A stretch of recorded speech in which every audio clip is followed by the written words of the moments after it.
3 years ago, we had the most secure border in U.S. history. We built 561 miles of border wall. And with the help of Mexico, we did a job that nobody's ever done before. We had it done. You know, Biden goes to the beach a lot because he's got consultants that say, you look great in the beach. You ever see him in the beach? He's going in the... No, you look great in a bathing suit. Some consultant is getting paid probably, give him $1 million a year, and he says, we want to see him on the beach. First of all, I don't want to see a guy that much on the beach because it means he's not working, right?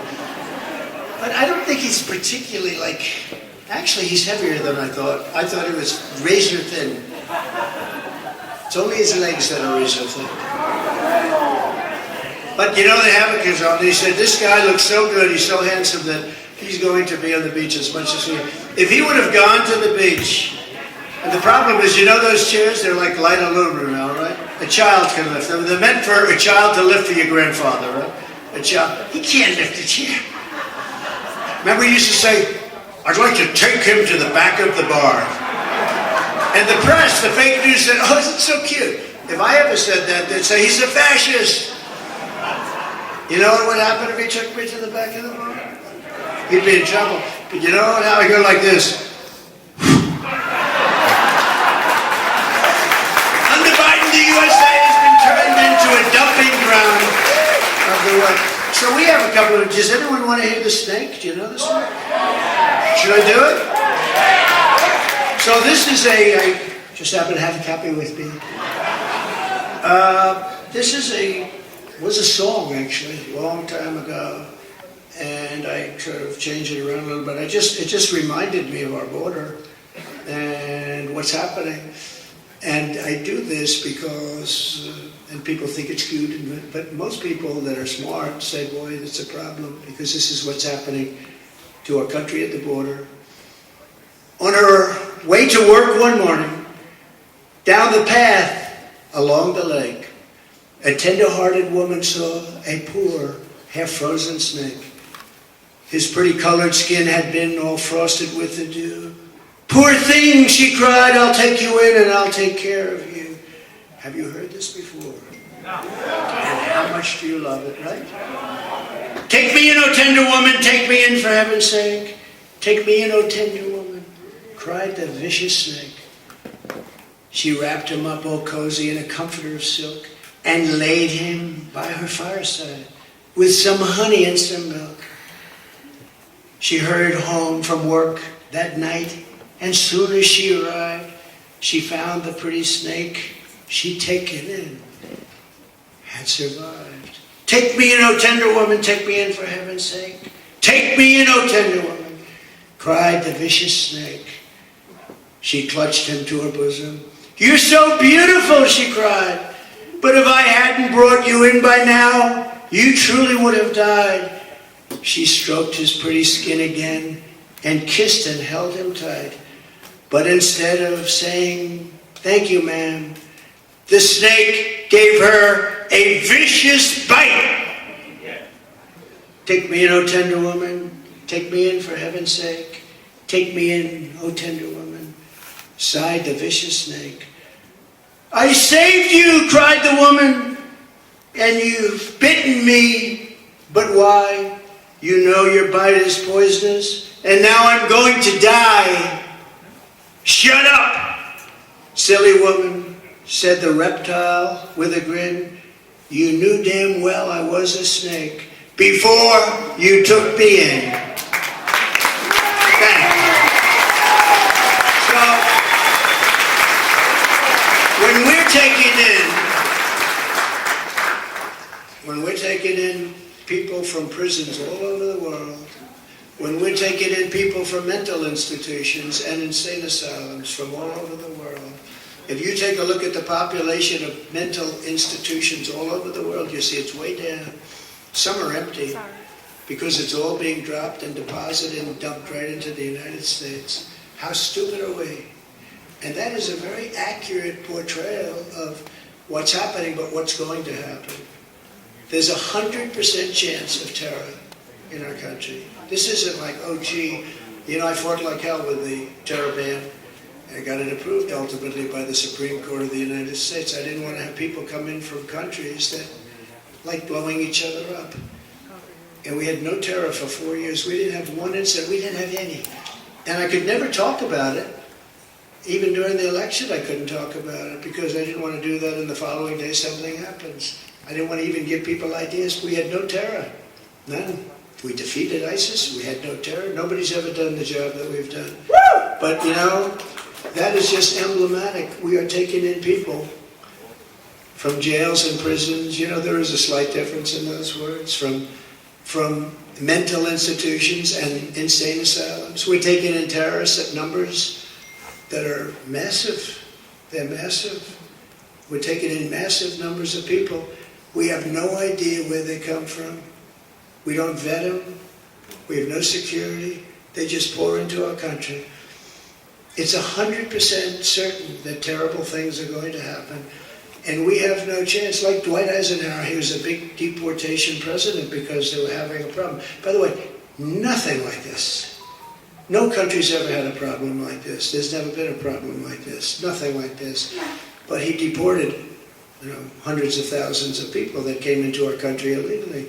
And so we're going to, unfortunately, have to have a mass deportation because no country can withstand this.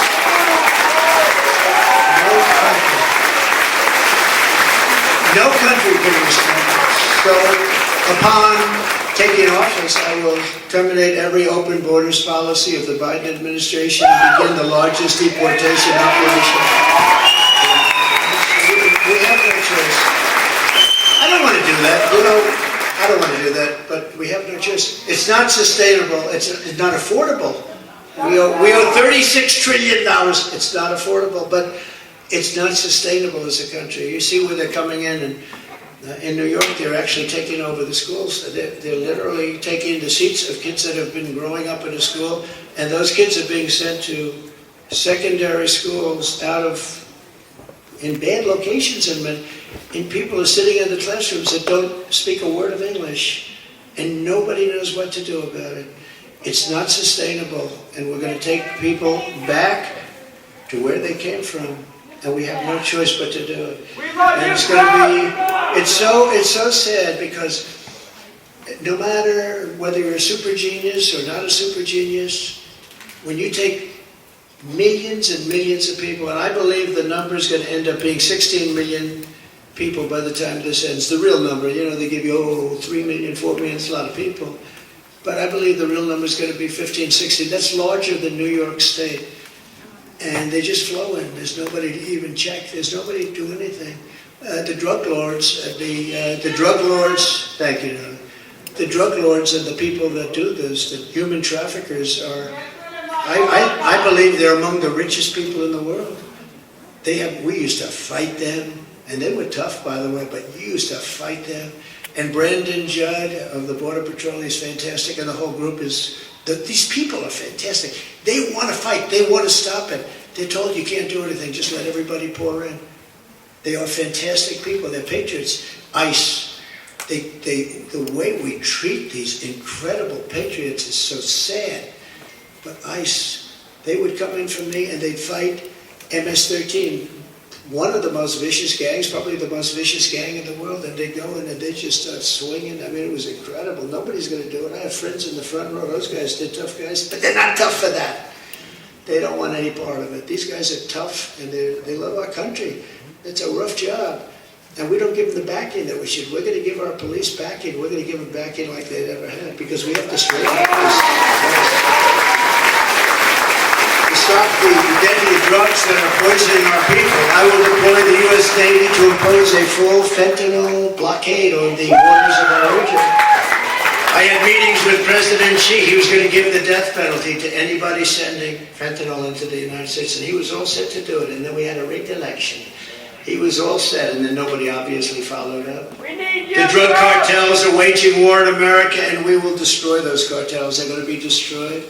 And I will use Title 42, as we did for 4 years, to end the child trafficking crisis by returning all trafficked children to their families in their home countries, and we'll do that immediately.